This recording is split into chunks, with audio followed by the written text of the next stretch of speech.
গোটা দেশ জুড়ে যে অপেক্ষা তার বাকি আর মাত্র 20 দিন, তারপরে রাম রাজ্যে মন্দিরের দ্বারোদ্ঘাটন এবং প্রধানমন্ত্রী নরেন্দ্র মোদীর হাতেই হবে দ্বারোদ্ঘাটন।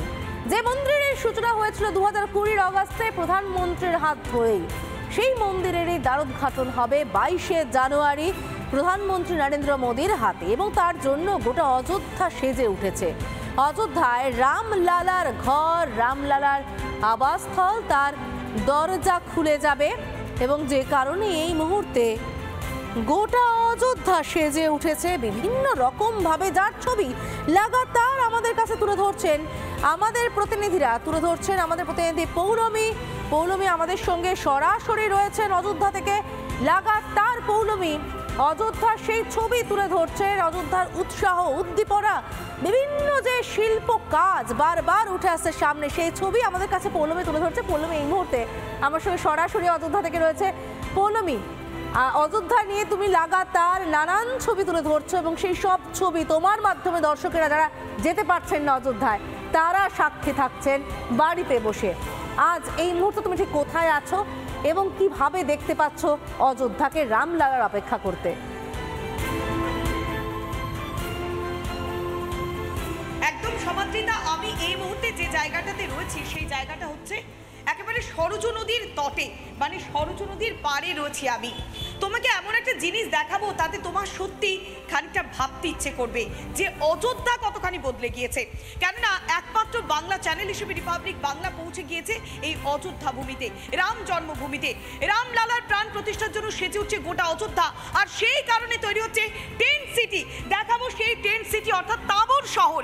আমার সঙ্গে আমার ভিডিও জার্নালিস্ট দেবব্রত বোস রয়েছে। তোমাকে এই মুহূর্তে দেখাচ্ছে সমাদৃতা তাবর এই শহর, সরজু নদীর ঘাটে তৈরি হয়ে গিয়েছে তাবর শহর। একের পর এক তাবর সেজে উঠছে। এর আগে আমরা দেখেছিলাম এলাহাবাদে, দেখেছি কাশীতে, দেখেছি বিভিন্ন জায়গাতে তাবর শহর তৈরি হতে আমরা দেখেছি। আর এবার আমরা দেখতে পাচ্ছি কোথায় না, রাম জন্মভূমি অযোধ্যাতে তাবর শহর, যেখানে একসঙ্গে 40টি তাঁবু তৈরি হচ্ছে। তাঁবুর এই শহরে প্রচুর মানুষ এসে থাকতে পারবেন, যারা দূর দূরান্ত থেকে আসছেন, বিভিন্ন রাজ্য থেকে আসছেন, তাদের জন্য এই তাঁবু বানানোর সিদ্ধান্ত নেওয়া হয়েছে। তারপর থেকে এটি পরিচিত হয়ে গিয়েছে টেন্ট সিটি অর্থাৎ তাঁবুর শহর হিসেবে। এই মুহূর্তে যে ছবিটা দেখাচ্ছি সমাদৃতা, এই যে তাঁবু, এই তাঁবুগুলির মধ্যে অত্যাধুনিক সমস্ত পরিষেবা দেওয়ার একটা কথা বারবার বলা হচ্ছে, অর্থাৎ টিভি এবং একই সঙ্গে যে আমরা দেখতে পাই যে এয়ার কন্ডিশন, অর্থাৎ যে সমস্ত পরিষেবাগুলো মানুষের দরকার হয় সেই সমস্ত অত্যাধুনিক পরিষেবা এখানে দেওয়া হচ্ছে। সেই কারণে দূর দূরান্ত থেকে প্রচুর মানুষ আসছেন। প্রধানমন্ত্রী নরেন্দ্র মোদী তিনি আগেই ঘোষণা করেছিলেন সমাদৃতা যে এখানে প্রচুর পরিমাণে কর্মসংস্থান হবে, অর্থনৈতিক বিনিয়োগ হবে। সেই ছবিটা এবার দেখাচ্ছি রিপাবলিক বাংলা দর্শকদের জন্য। সমাদৃতা, ধন্যবাদ পৌলমী এই ছবি তুলে ধরার জন্য। এবং প্রতি মুহূর্তে পৌলমী আমাদের জন্য তুলে ধরছে রাম রাজ্যে মন্দিরকে নিয়ে যে উৎসাহ, আবেগ, উন্মাদনা, যে ব্যবস্থা নেওয়া হয়েছে তার সব ছবি সবার আগে দেখতে পাচ্ছেন রিপাবলিক বাংলায়। ধর্মপথ, অন্যদিকে রামপথ, আবার অন্যদিকে ভক্তিপথ, একের পর এক পথ সেজে গিয়েছে।